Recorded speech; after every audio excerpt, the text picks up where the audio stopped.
मैं आज मीडिया बंधुओं के बीच में कहना चाहूंगा, जो इंडी गठबंधन के लोग हैं, कि उनको इतनी तकलीफ होती है कि ये क्यों गरीब के लिए सुधार कर रहे हैं मोदी जी। भैया, आपके पास अगर कोई सुझाव था, लोकसभा के अंदर रखना चाहिए था, कह देना चाहिए था। सुझाव तो है नहीं है, जवाब भी कोई नहीं है, वॉकआउट कर जाते हैं, भाग जाते हैं। अगर प्रदेश के लोगों की कोई बात रखनी हो, आपके सामने या विधानसभा के अंदर अपने आप वो प्रस्ताव लेकर के आते हैं, अपने आप भाग जाते हैं और उसके बाद फिर लोगों के बीच में जाकर के तरह तरह की अफवाहें फैलाते हैं। अब कांग्रेस और इंडी गठबंधन के लोगों के चेहरे को और उनके चरित्र को प्रदेश के लोग भी, देश के लोग भी समझ रहे हैं। साथियों, आज मैं जो इंडी गठबंधन कांग्रेस के लोगों ने एक झूठ फैलाने की कोशिश की जा रही है, विकसित भारत जी राम जी, इस योजना को लेकर के, क्योंकि बड़ा दुष्प्रचार इसको लेकर के किया जा रहा है। ये योजना मनरेगा, फिर इन्होंने नाम चेंज किया नरेगा। आदरणीय प्रधानमंत्री जी ने अब इसके अंदर बड़ा सुधार किया है। मैं इंडी गठबंधन के लोगों को यह भी कहना चाहूंगा कि आप मनरेगा के बारे में देश के श्रमिकों को बताएं भी हमारे समय में क्या क्या उनको फैसिलिटीज मिलती थी, क्या क्या भ्रष्टाचार होता था, कैसे उन तक पैसा नहीं पहुंचता था। वो बताने का उन्हें भी काम करना चाहिए, नहीं तो हम बता देते हैं भी क्या उनके समय के अंदर होता था। दुष्प्रचार की इस कड़ी में ताजा उदाहरण देखने को मिलता है। 30 दिसंबर को पंजाब विधानसभा में एक प्रस्ताव पारित किया गया और प्रस्ताव जिसमें जो उन्होंने रखा है, ना तो कोई आंकड़ा दिया, कोई आंकड़ा भी नहीं है उसके अंदर, और न ही कोई तथ्य था। गुमराह करना है और गुमराह करके लोगों के बीच में एक झूठ फैलाना है। मैं आज एक बात कहना चाहूंगा कि ये झूठ अब नहीं चलेगा।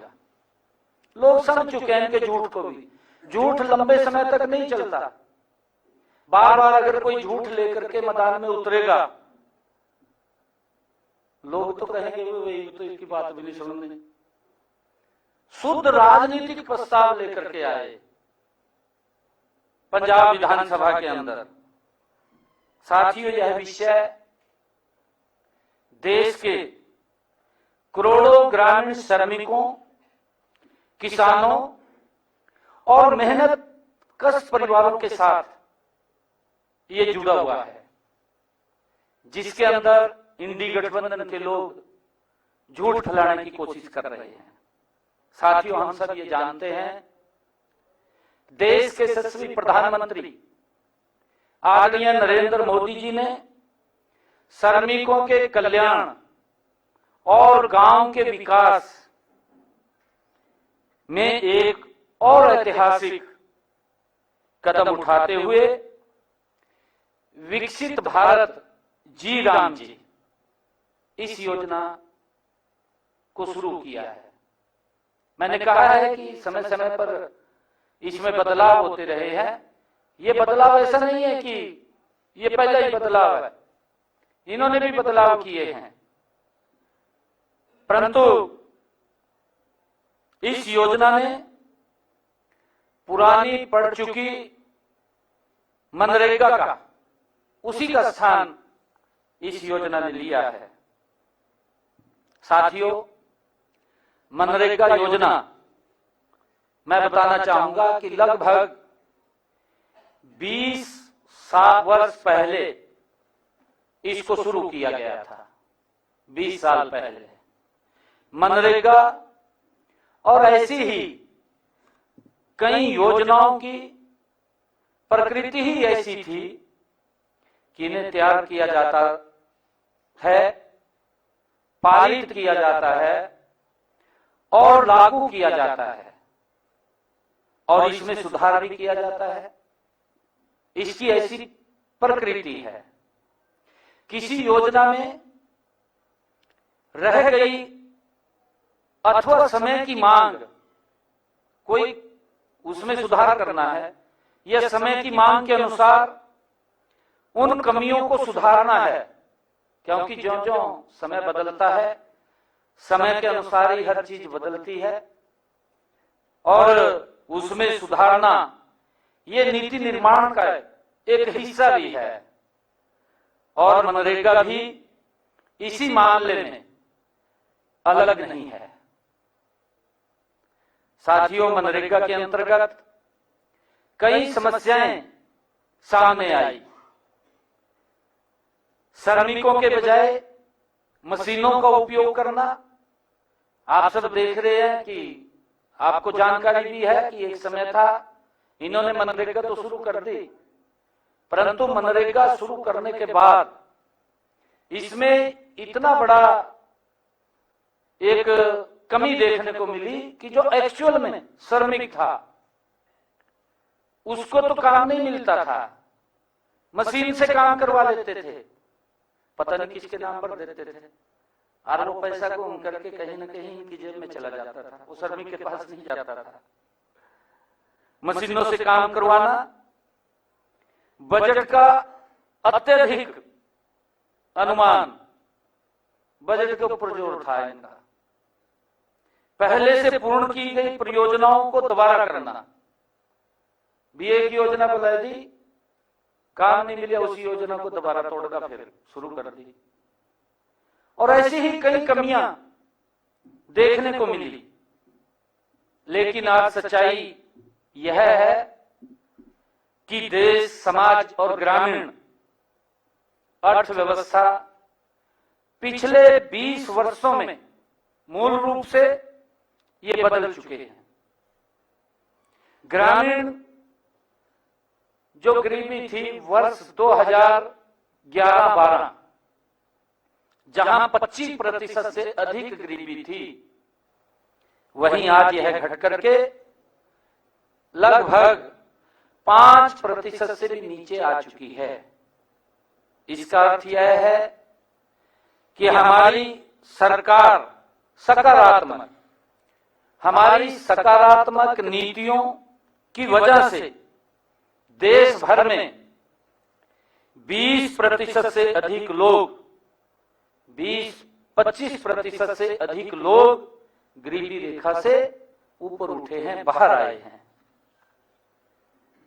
साथियों, पिछले एक दशक में देश के यशस्वी प्रधानमंत्री आदरणीय नरेंद्र मोदी जी के नेतृत्व में डिजिटल कनेक्टिविटी, बैंकिंग सेवाओं और डीबीटी आधार और बुनियादी ढांचे में अभूतपूर्व विस्तार किया गया है। इसके कारण से लोगों को सीधा लाभ इसका मिला है। ऐसे में एक पुराने खामियों से भरे ढांचे को बिना सुधार के ढोते रहना न तो श्रमिकों के हित में था और न ही ये राष्ट्र के हित में था। साथियों, हम सब देखते हैं कि वर्ष 2013 की सीएजी की रिपोर्ट आई 2013 में।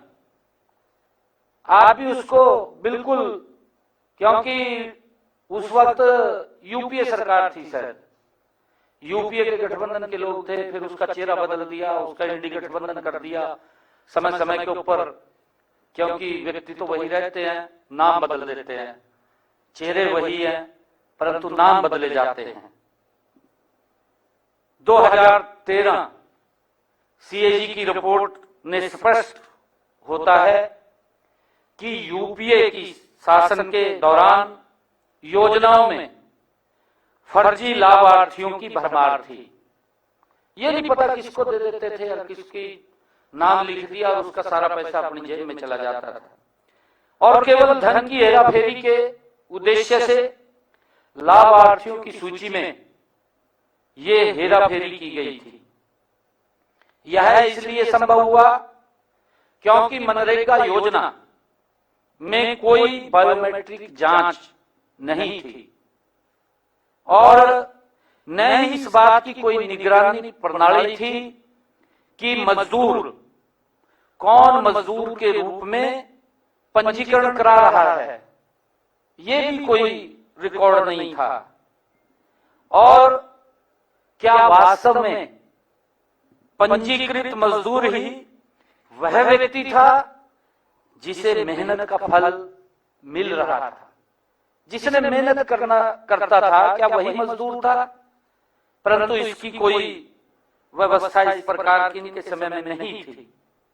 महत्वपूर्ण बात यह है कि केंद्र में यूपीए सरकार के दौरान मनरेगा एक ऐसी योजना बनकर के रह गई थी जिसका उद्देश्य, ये इंडी गठबंधन की बात न, यूपीए शासन की बात कर रहा हूं, यूपीए शासन में मनरेगा एक ऐसी योजना बनकर के रह गई थी कि जिसका उद्देश्य केवल खड्डा खोदना और फिर उसको भरना। पहले तो बोल देते थे भी खड्डा खोद दिया जाएगा, फिर कह देते कहा इसमें भर दिया जाएगा। इससे ज्यादा कोई काम, क्योंकि इनके पास नीति नहीं थी, इनके पास नियत भी नहीं थी। और आप सब जानते हैं कि उस समय के अंदर क्या क्या भ्रष्टाचार के मामले उजागर होते थे। ये सीएजी की रिपोर्ट के अंदर जिसका मैंने जिक्र किया, इन्हीं के समय की थी। उसने इसके ऊपर पूरा विषय रखा है। बल्कि यह टिकाऊ और स्थायी संपत्ति बनाने की योजना नहीं, बल्कि धन मांग करने और भ्रष्टाचार में लिप्त करने के लिए किसी प्रकार की योजना को दिखाने का मात्र एक साधन बन गई थी। यह नीति परिणाम देने की बजाय ये मानव दिवस उत्पादन करने की नीति बन करके रह गई थी। इसमें कोई गरीब व्यक्ति जिसको हम लाभ देना चाह रहे थे, उस तक लाभ नहीं पहुंच रहा था, कोई और व्यक्ति थे। साथियों, मैं विशेष उदाहरण देना भी चाहूंगा, मैं आपको बताना चाहूंगा, क्योंकि अभी 2 रोज पहले, अभी पिछले दिनों पंजाब विधानसभा के अंदर प्रस्ताव पारित हुआ। उसके तथ्यों में नहीं जाते और उसकी गहराई के अंदर नहीं देखते भी क्या था क्या नहीं था। बस राजनीतिक उद्देश्य की पूर्ति होनी चाहिए, गरीब आदमियों के साथ उनको गुमराह करना, उनके अंदर झूठ फैलाना और अपनी राजनीतिक स्वार्थ सिद्धि पूरी करना, ये उद्देश्य इन लोगों का रहता है। मैं पंजाब का इन्होंने प्रस्ताव पारित किया, मैं एक उदाहरण देना चाहता हूं। वहां जब देश के माननीय कृषि मंत्री शिवराज चौहान जी ने पंजाब का दौरा किया, तो वहां कृषि मंत्री जी को वहां के श्रमिक मजदूर, मनरेगा के मजदूर मिले और मजदूरों ने शिकायत की कि उन्हें उनका हक नहीं मिल रहा है।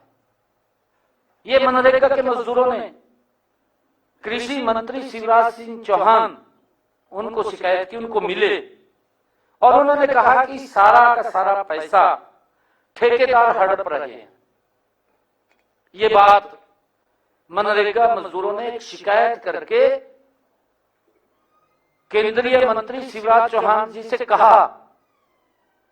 माननीय केंद्रीय कृषि मंत्री जी ने पाया, जब उसने देखा कि कई मौकों पर सड़कों और नहरों की सफाई के नाम पर अवैध रूप से धन का गबन किया जा रहा है, उसमें भ्रष्टाचार हो रहा है, सड़कों के नाम पर और नहरों की सफाई के नाम के ऊपर जब उसके अंदर देखा तो पाया, साथियों, पंजाब में 13,304 ग्राम पंचायतों में से 5,915 ग्राम पंचायतों में किए गए एक सोशल ऑडिट के अनुसार लगभग एक सोशल ऑडिट हुआ है पंजाब का, उसके अनुसार 10,663 वित्तीय गबन के मामले सामने आए हैं। 10,663 वित्तीय गबन के मामले सामने आए जब सोशल ऑडिट हुआ है, लेकिन इन पर कोई कार्रवाई नहीं की गई, कोई कार्रवाई नहीं हुई। विधानसभा में प्रस्ताव तो पारित कर दिया, भाई प्रस्ताव पारित कर रहे, पहले अपना भी गिरेबान में जहां किए ना, भी हमारे यहाँ क्या हो रहा है, भी नीचे श्रमिकों को मिल रहा है नहीं मिल रहा, उन तक लाभ पहुंच रहा है नहीं पहुंच रहा है, जो सरकार दे रही है उसके ऊपर कोई कार्रवाई नहीं की गई। यहां तक कि जब केंद्रीय टीम ने इस ओर ध्यान दिया तब भी कोई वसूली नहीं की गई। इस भ्रष्टाचार के दोषियों के खिलाफ कोई कार्रवाई नहीं की गई और मजदूरों को मजदूरी देने के लिए जो आवंटित सार्वजनिक धन को इन्होंने, जो मजदूरों के पास पैसा जाना चाहिए था, अपनी जेबों में भरते रहे, इन्होंने अपनी जेबों में भरने का काम किया है, उसकी तरफ कोई ध्यान नहीं दिया, उसको भरते रहे। मनरेगा के तहत जो हमारे अस्वीकृत परियोजनाएं भी मनरेगा निधि से चलाई जा रही थी, मनरेगा के तहत अस्वीकृत परियोजनाएं भी मनरेगा निधि से चलाई जा रही थी, लेकिन उनमें कोई निगरानी तंत्र नहीं था, उस तरफ नहीं देखा, और न कोई मजदूर वास्तव में वहां काम कर रहा था, कोई मजदूर भी काम नहीं कर रहा था, न उसे भुगतान मिल रहा था और न ही किसी चीज का रिकॉर्ड रखा जा रहा था।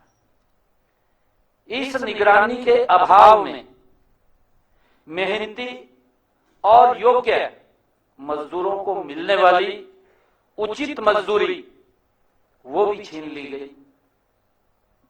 साथियों, आज यह भ्रष्ट आम आदमी सरकार उन सुधारों का विरोध करने के लिए बहस कर रही है। इसमें क्योंकि मैं कहूंगा कांग्रेस और आम आदमी पार्टी ये बुआ फुफड़ कह देना, इनके वो संबंध है। उन सुधारों का विरोध आज जो प्रधानमंत्री नरेंद्र मोदी जी ने किए हैं, उन सुधारों का विरोध जहां इंडी गठबंधन कर रहा है, वहां ये भी उसके विरोध में बहस कर रहे हैं। और विधानसभा में ये दुर्भाग्यपूर्ण है, विधानसभा में प्रस्ताव पारित कर चुकी है, परंतु स्वयं आम आदमी पार्टी भ्रष्टाचार में लिप्त है। मैंने आपको बताया है सारा का सारा विषय, स्वयं भ्रष्टाचार में लिप्त है। यह न केवल भ्रष्टाचार में लिप्त रहने के उनके इरादों को उजागर करता है, बल्कि पंजाब के मेहनती मजदूरों के प्रति उनकी उदासीनता और उपेक्षा को भी दर्शाता है। भाई, आप उसके अंदर सुधार के लिए तो विधानसभा बुला सकते हैं। आपने अगर कोई इसके अंदर खामी नजर आ रही है, क्योंकि ड्यूटी है आपकी, आप उसमें सुधार के लिए कोई योजना तो बना सकते हैं, केंद्र को कोई सुझाव तो भेज सकते हैं, परंतु राजनीतिक लाभ के लिए, भाई आपकी सरकार के अंदर कांग्रेस से भी ज्यादा भ्रष्टाचार हो रहा है, चलो कांग्रेस से तो देश के लोगों का विश्वास उठ चुका है कि भाई ये तो भ्रष्टाचार में ही लिप्त रहते हैं, उनका नाम मत लो। परंतु आपने बड़े सजग दिखाए, सुधार नहीं किए, लोगों को और भ्रष्टाचार की दलदल में आपने फंसा दिया, पंजाब को और पीछे धकेल दिया। आप विधानसभा के अंदर उठते हैं, 2 दिन के बाद प्रस्ताव लेकर के चले जाते हैं। भाई तो सुधार तो करिए ना, आप क्या सुधार करना चाहते हैं, आपके पास नीति क्या है, आपके पास योजना क्या है, आप उसके लिए प्रस्ताव पारित करिए। किसी चीज का विरोध करना जो तथ्य नहीं है इनके पास, उसका कि विरोध किस बात का करें, कोई योजना नहीं है, बताए तो भी ये इसके अंदर गलती है। साथियों, इन खामियों को दूर करने, श्रमिकों को न्याय और उचित मुआवजा दिलाने, उनके शोषण को रोकने और यह सुनिश्चित करने कि इस योजना के तहत उपयोग किए गए सार्वजनिक धन को सही हाथों तक पहुंचाने के लिए देश के यशस्वी प्रधानमंत्री आदरणीय नरेंद्र मोदी जी ने, उनके नेतृत्व वाली सरकार एनडीए ने, बीवी जी राम जी कानून लेकर के आई है कि उनको और सुधार किया जाए, उनको और सुधार दिया जाए। मैं बताना चाहूंगा कि नए प्रावधानों के तहत रोजगार की गारंटी जो पहले 100 दिन थी, अब इसके माध्यम से इसे बढ़ा करके 125 दिन करने से श्रमिकों की गारंटी शुदा मजदूरी को भी बढ़ावा मिला है, समय भी बढ़ा है। ये तो 100 दिन की गारंटी दे रहे थे, हमने 125 दिन की गारंटी दी और उसके साथ मजदूरी भी बढ़ी। ये क्या झूठ लेकर के आए हैं? भाई गरीब आदमी मेहनत कर रहा है, अपना पसीना बहा रहा है, आप उसके लिए भले का काम नहीं कर सकते, आप झूठ क्यों फैला रहे हैं? झूठ फैलाने का भी आपको कोई अधिकार नहीं है, आप झूठ मत फैलाइए। इसके माध्यम से सरकार श्रमिकों के जीवन स्तर में सुधार लाने का गति से प्रयास कर रही है। इससे पूरे भारतवर्ष में एक ग्रामीण अकुशल श्रमिक की वार्षिक आय में औसतन 7,000 रुपए से अधिक की बढ़ोतरी होगी। 7,000 रुपए से अधिक की बढ़ोतरी, मैंने कहा है समय भी बढ़ाया है और पैसा भी बढ़ा है। साथियों, हरियाणा में हर श्रमिक को कम से कम 10,000 रुपए अधिक मिलेंगे वार्षिक, 10,000 रुपए हरियाणा के अंदर। क्योंकि हरियाणा में यह लाभ इसलिए अधिक है क्योंकि हमारे प्रदेश में मजदूरी की दर वो ऊंची है, देश के अंदर सबसे ज्यादा है मजदूरी की दर। मैं बताना चाहूंगा, हम हरियाणा में प्रतिदिन 400 रुपए की दर से न्यूनतम मजदूरी देते हैं। इससे हमारे श्रमिकों की वार्षिक आय कम से कम 50,000 रुपए हो सकती है, कम से कम 50,000 रुपए हो सकती है। जिसने इस प्रस्ताव को ना देखा है, ना मेरे ख्याल से पढ़ा है, जो ही ये प्रस्ताव लोकसभा में पारित हुआ आदरणीय मोदी जी के नेतृत्व में, मान साहब ने सोचा भी बड़ा मुद्दा मेरे हाथ लग गया, अठाई का तुरंत विधानसभा में बाज गया। मैं उसको आईना दिखाना चाहता हूं, भाई तब विधानसभा में तो चले गया, कम से कम पढ़ना चाहिए था, तुमने देखना चाहिए था इसमें क्या क्या कमी है। कमी तो नजर नहीं आई। राजनीति का लाभ लेना है, गरीब व्यक्ति के साथ राजनीति करनी है, भाई तो उसका सुधार कर। मैंने अभी बताया है कि हमने हरियाणा के अंदर देश में सर्वाधिक मजदूरी 400 रुपए हमारी सरकार दे रही है हरियाणा के अंदर। पंजाब के अंदर ये मजदूरी 300 39 रुपए है।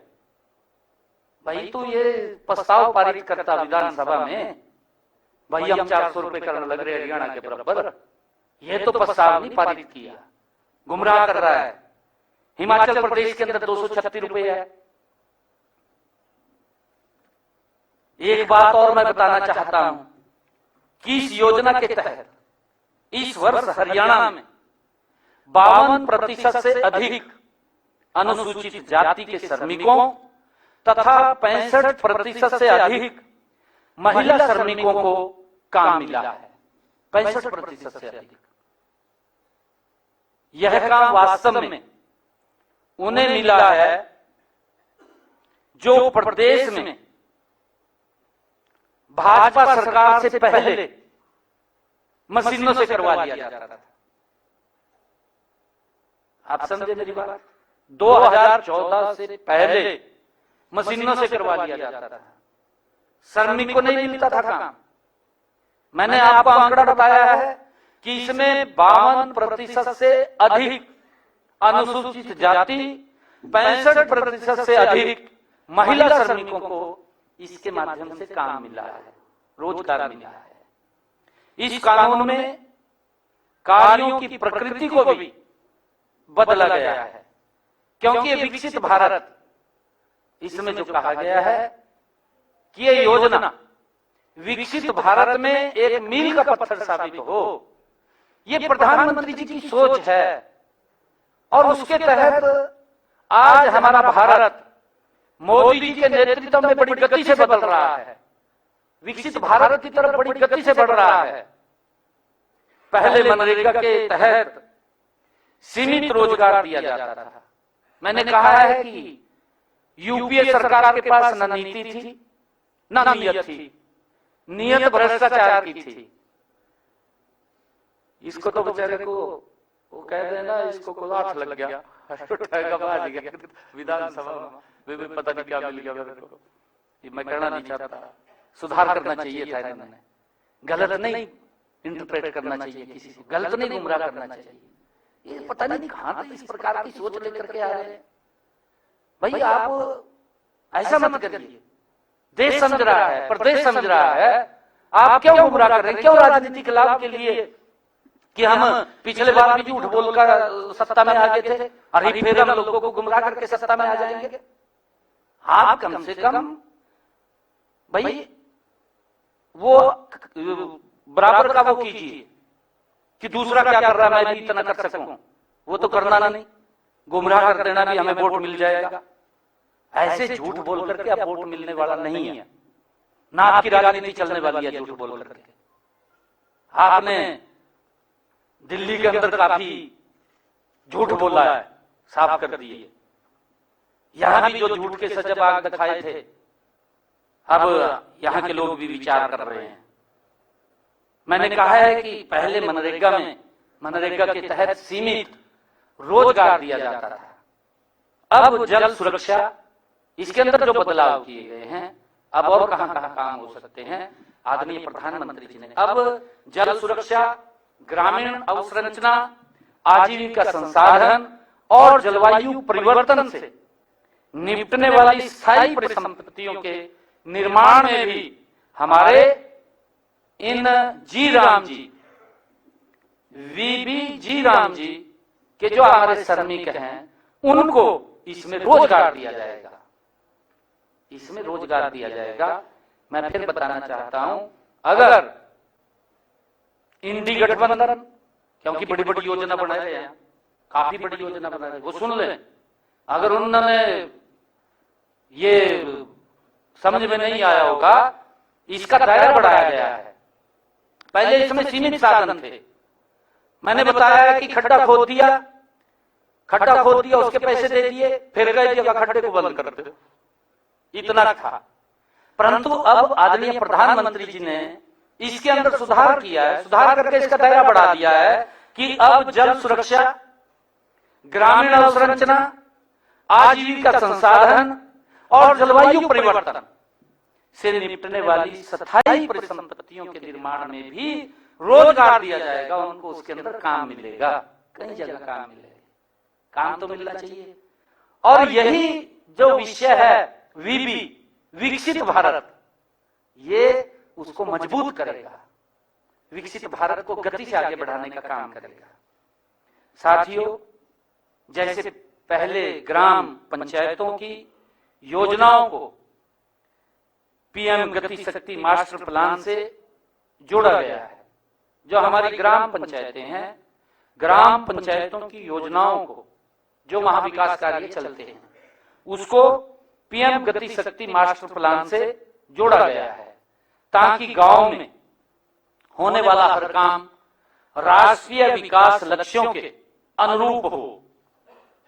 साथियों, केंद्र सरकार इस बात को समझती है कि देश के मेहनती मजदूरों कृषि क्षेत्र में महत्वपूर्ण योगदान देते हैं और किसान भाइयों और बहनों की चिंताओं को दूर करने के लिए इस योजना में अब कृषि में चरम मौसम के दौरान, चरम में बिजाई का सीजन चल रहा है, कटाई का सीजन चल रहा है, उस दौरान में ज्यादा जो लेबर की आवश्यकता पड़ती है, श्रमिक की आवश्यकता पड़ती है, कटाई में भी ज्यादा श्रमिक की आवश्यकता पड़ती है, बिजाई के समय में भी ज्यादा श्रमिक की आवश्यकता पड़ती है। ऐसे दौरान में, क्योंकि हमारे किसान भाइयों की जो चिंता थी भी उस समय के अंदर अगर मनरेगा में काम होगा तो हमें श्रमिक नहीं मिलेंगे, उस समय के लिए जब चरम के ऊपर ये होगा, उन दिनों को, उस समय के अंदर 60 दिनों का इसमें विराम भी दिया गया है। बताओ इसमें क्या गलत किया है? किसानों की भी चिंता की गई है, श्रमिकों की चिंता की गई है, और उस समय के अंदर जब ये सीजन होता है, श्रमिकों को ज्यादा वेतन मिलता है, किसान जो देते हैं ज्यादा देते हैं, क्योंकि काफी काम होते हैं उस समय के अंदर। परंतु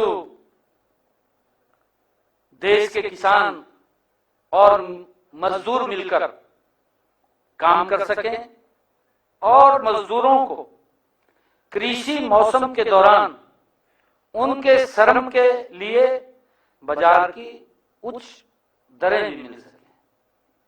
ये इस योजना का लाभ है भी किसी का शोषण ना हो, हर व्यक्ति को काम मिले, और जो सरकार की एक सोच है उस सोच के अनुसार उसका विकास होना चाहिए। साथियों, नई योजना से, इस नई योजना से न केवल काम के अधिक दिन सुनिश्चित होंगे जिससे उनको बेहतर वेतन मिलेगा, पैसा मिलेगा, बल्कि अनिवार्य साप्ताहिक वेतन भुगतान भी होगा। इसके अंदर पहले तो 15 दिन के बाद उनको हिसाब होता था, उनको पैसा मिलता था 15 दिन के बाद, परंतु अब इसको साप्ताहिक किया है कि एक सप्ताह के अंदर अगर श्रमिक काम कर रहा है जी राम जी में, उसको एक सप्ताह के अंदर पैसा उसके खाते के अंदर जाएगा। श्रमिकों को समय पर बढ़ा हुआ वेतन भी प्राप्त होगा, उनका जो वेतन बढ़ा है वो भी उनको मिलेगा। इससे आर्थिक स्वतंत्रता और सशक्तिकरण सुनिश्चित होगा।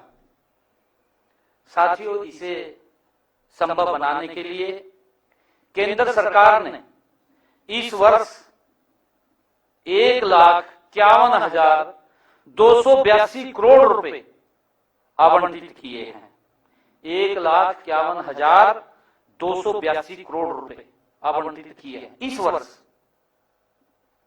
इसके अंदर, जबकि पिछले वर्ष यह राशि 88,000 करोड़ रुपए थी, जो उसे समय तक का सबसे अधिक ये आवंटन है आज तक के समय का। कांग्रेस के समय तो 33,000 करोड़ रुपए था, वो सारा भ्रष्टाचार में चला जाता था, किस किस की जेब में चला जाता था उसकी चिंता नहीं थी। एक्चुअल श्रमिक जो पात्र है उस व्यक्ति की जेब में जाना चाहिए, जो मेहनत करता है, पसीना बहाता है, धूप में काम करता है, जो वर्षा में काम करता है, जो सर्दी में काम करता है, ये पैसा उस तक जाना चाहिए, उसका पैसा है, ये इन लोगों का नहीं है पैसा, ये भ्रष्टाचार के अंदर चला जाता था। एक्चुअल में जो मेहनत करता है, ताकि उसके पास समय से पैसा जाएगा, अपने बच्चों को अच्छी शिक्षा दे पाएगा। ये तो कम से कम इसके ऊपर तो इन्होंने चर्चा करनी चाहिए थी। इसका विरोध करने से पहले मैं तो कांग्रेस के लोगों को भी कहना चाहूंगा कि भाई इसके ऊपर आंकलन करिए आप, जो आप एजुकेशन की बात कर रहे हैं। लोकतंत्र के अंदर सब कुछ संभव है, परंतु अपने गिरेबान में जरूर झांकिए, अपने गिरेबान में देखिए कि हमारे समय के अंदर क्या क्या था, क्या क्या हमारे लक्षण थे, हम सुधार क्यों नहीं कर पाए, हमारी नीति ठीक थी या हमारी नीयत ठीक नहीं थी, कहां गड़बड़ थी, आपकी नीति में गड़बड़ थी या आपकी नीयत में गड़बड़ थी। बिल्कुल मंथन करना चाहिए। अरे गरीब आदमी क्यों भुगते, शर्मी क्यों भुगते आपकी गलत नीतियों को। मोदी जी ने उसके अंदर बड़ा सुधार किया है और सुधार करके वीबी जी राम जी लेकर के आए हैं, इसी का विरोध खड़ा कर दिया। साथियों, मैंने कहा है कि उस समय तक का सबसे अधिक आवंटन यानी कि पिछले रिकॉर्ड आवंटन को भी ये पार कर गया है। इसमें अकेले केंद्र सरकार का हिस्सा, अकेले केंद्र सरकार का हिस्सा 95,000 करोड़ रुपए से अधिक होगा, 95,000 करोड़ रुपए से अधिक होगा, जिसे सरकार आने वाले वर्षों में बढ़ाने की भी बात कही है। साथियों, मैं यह भी बताना चाहूंगा कि हमने हरियाणा में अक्टूबर 2014 से लेकर अक्टूबर 2025 के 10 वर्षों में श्रमिकों को 5,243 करोड़ रुपए का भुगतान किया है। 2014 से लेकर के 2025 तक 5,243 करोड़ रुपए का श्रमिकों को भुगतान किया है। कांग्रेस के 10 वर्ष के शासनकाल में केवल 1,854 करोड़ रुपए ही भुगतान कर पाए, और वो भी पता नहीं किसकी जेब में गया, किसकी नहीं गया, ये बताने का काम करें। कितना भ्रष्टाचार होता था। साथियों, इसका सीधा सीधा मतलब कि हमने ज्यादा लोगों को रोजगार दिया, और रोजगार भी ज्यादा लोगों को दिया, पैसा भी ज्यादा दिया। चालू वित्त वर्ष के बजट में भी हमने 1,000 करोड़ रुपए का प्रावधान किया हुआ है। इसके लिए साथियों, भ्रष्टाचार से निपटने, शोषण को रोकने और सुनिश्चित करने के लिए केवल वास्तविक श्रमिकों को ही पारदर्शिता के साथ उनका हक मिले। मैंने कहा है कि जो मेहनत कर रहा है उसको तो समय भी नहीं लगता, उसको तो ये भी समय नहीं लगता देखने का श्रमिक को कि भाई ये झूठ क्यों बोल रहे हैं, वो बेचारा बात में आ जा कई बार। परंतु इस प्रकार का झूठ नहीं फैलाना चाहिए, निंदनीय है।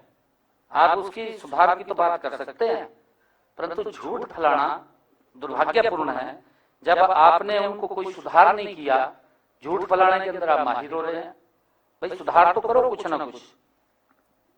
साथियों, उनके हक मिले पारदर्शिता के, ट्रांसपेरेंसी आधार पर श्रमिकों को उनके हक मिले। इसी कारण देश के यशस्वी प्रधानमंत्री आदरणीय नरेंद्र मोदी जी वीबी जी राम जी योजना में कई उपाय भी किए गए हैं उनके द्वारा। इसमें कई सुधार किए गए हैं, जैसे बायोमेट्रिक प्रमाणीकरण और उपस्थित, इससे फर्जी कर्मचारियों, डुप्लीकेट जॉब कार्ड और फर्जी भुगतानों को रोका जा सके। मैंने पहले कहा है ना, किसी का नाम पता नहीं किसका लिख देते और सारा पैसा को उनके की जेब में चला जाता। कैसे कैसे नाम देते थे ये। वेतन और भत्तों का सीधा डिजिटल भुगतान, इससे जो वेतन और भत्ते डायरेक्ट उनके खाते में जाएंगे। इससे बिचौलियों और वेतन भुगतान में देरी और धन के दुरुपयोग की समस्या समाप्त हो जाएगी, कोई अब दिक्कत नहीं आएगी। साथियों, इसी के साथ ही जो सुधार किए हैं, जियो टैगिंग और सैटेलाइट इमेजरी। इस योजना के तहत बनाई गई प्रत्येक संपत्ति को जियो टैग किया जाएगा और इसरो के भुवन पोर्टल पर अपलोड किया जाएगा, जिससे यह सुनिश्चित होगा कि जो भ्रष्ट ठेकेदारों या अधिकारियों द्वारा फर्जी परियोजनाओं का पंजीकरण न हो सके, उसके लिए इसमें सुधार किया गया है। साथियों, इसी प्रकार साप्ताहिक सार्वजनिक खुलासे, इससे श्रमिकों की सूची, भुगतान, प्रतिबंध और निरीक्षण सार्वजनिक रूप से दिखाई देते हैं। साथियों, शिकायत रजिस्टर ब्लॉक एवं जिला स्तर पर बहुस्तरीय शिकायत निवारण के साथ साथ 7 दिन के अंदर उसकी समय सीमा तय की गई है, उसका निपटान किया जाएगा 7 दिन के अंदर। अगर इनको पूछें भी भाई थोड़े समय के अंदर अगर किसी श्रमिक को भुगतान नहीं होता था या उसको कोई ग्रीवेंस थी, उसकी तो बात ही नहीं सुनते थे, वो घूमता रहता था, चक्कर काटता रहता था।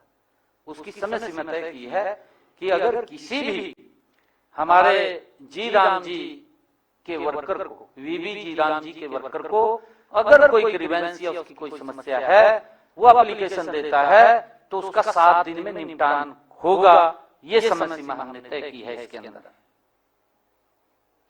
अंतहीन विवादों और मुकदमों के बजाय अनियमितताओं पर त्वरित कार्रवाई सुनिश्चित करता है, साथ ही पूर्वाग्रह और दमन को भी ये समाप्त करता है। साथियों, इसी प्रकार कार्य की प्रकृति का निर्धारण, धन की हेराफेरी के लिए, धोखे से बनाई गई फर्जी परियोजनाओं को रोकने के लिए नए प्रावधानों को 4 क्षेत्रों में बांटा जाएगा। 4 क्षेत्रों में, जिसका मैंने जिक्र भी किया था, वो है जल सुरक्षा, ग्रामीण अवसंरचना, आजीविका संसाधन, जलवायु संरक्षण। यह योजना भ्रष्टाचार का अड्डा बनने के बजाय अब ये देश और प्रदेश में विकास में एक विकसित और ठोस मददगार के रूप में ये काम करेगी। अब इसके अंदर सुधार किया गया है। मैं यह भी कहना चाहूंगा कि वीबी जी राम जी कानून का उद्देश्य उन वास्तविक श्रमिक लाभार्थियों का समर्थन करना है जिन्हें पिछली सरकारों ने धोखा दिया था। उनका समर्थन करने के लिए यह अधिनियम परियोजनाओं की वास्तविक समय में निगरानी की व्यवस्था करता है, मजदूरी भुगतान में पारदर्शिता सुनिश्चित करता है और सबसे महत्वपूर्ण बात यह है कि यह देश के मेहनती श्रमिकों को गारंटीकृत रोजगार बढ़ाकर अधिक मजदूरी देता है। ये इसकी खूबसूरती है। ये श्रमिक अब भ्रष्ट ठेकेदारों, अधिकारियों या राजनेताओं की तिजोरियां भरने के लिए नहीं, बल्कि एक सच्चे विकसित भारत के निर्माण की दिशा में हमारे श्रमिक काम करेंगे। ये इसका उद्देश्य है, क्योंकि विपक्ष ने जिस प्रकार से ये इसको गुमराह करने की कोशिश ये कर रहे हैं, मैं विपक्ष के साथियों से कहना चाहूंगा, क्योंकि आपके समय में जिस प्रकार से श्रमिकों का शोषण होता था, जिस प्रकार से वो भ्रष्टाचार के अंदर उस खामियाजा हमारे श्रमिकों को भुगतना पड़ता था, और हमारे श्रमिकों की विकसित भारत में महत्वपूर्ण भूमिका है। वो ऐसा वर्ग है जो भारत को विकास की ऊंचाइयों के ऊपर पहुंचा रहा है। इंडी गठबंधन चाहे यूपीए सरकार, इनके जो लोग हैं उन्होंने कभी नहीं सोचा कि उनका सुधार किया जाए या उनको लाभ पहुंचाया जाए। जो इस भारत को विकसित भारत की तरफ ले जा रहे हैं, गुमराह करने में लगे हुए हैं। मैं उनको ये कहना चाहूंगा कि इस प्रस्ताव को वो जरूर ध्यान से पढ़ लें, फिर आगे कोई कदम उठाएं। कहीं ऐसा ना हो कि आप जो झूठ फैलाने का आप काम कर रहे हैं, पहले ही देश के लोगों का, प्रदेश के लोगों का आपसे विश्वास उठ चुका है। और क्योंकि आपने विधानसभा के अंदर जो प्रस्ताव लेकर के आए हैं उसी प्रस्ताव से भागते हुए दिखाई दिए। और अब क्योंकि जनता तो प्रदेश की जानती है, ये तो बाजने में माहिर है, और आप जो ये झूठ का अब लेकर के एजेंडा आ रहे हैं, झूठ फैला रहे हैं, तो इससे भी आपको भागना ना पड़े। Thank you. जो भी साथी एक एक करके सवाल पूछिए।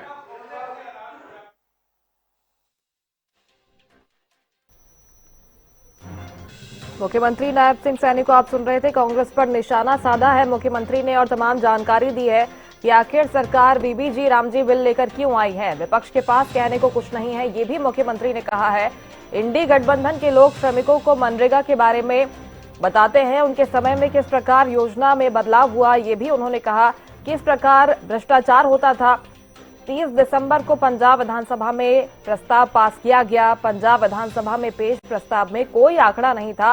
मुख्यमंत्री ने सीधे तौर पर कांग्रेस पर यह निशाना साधा है। ये भी कहा मुख्यमंत्री ने कि कांग्रेस पार्टी का काम सिर्फ भ्रम फैलाना है, झूठ फैलाना है। कांग्रेस के पास न सुझाव है और न ही जवाब है। बीबीजी रामजी बिल लेकर आई है केंद्र सरकार और इसको लेकर हरियाणा में कांग्रेस पार्टी प्रदर्शन कर रही है। अब इस पर प्रेस कॉन्फ्रेंस कर मुख्यमंत्री नायब सिंह सैनी ने जवाब दिया है। योजना में सुधार नीति निर्माण का हिस्सा है, ये भी मुख्यमंत्री ने कहा।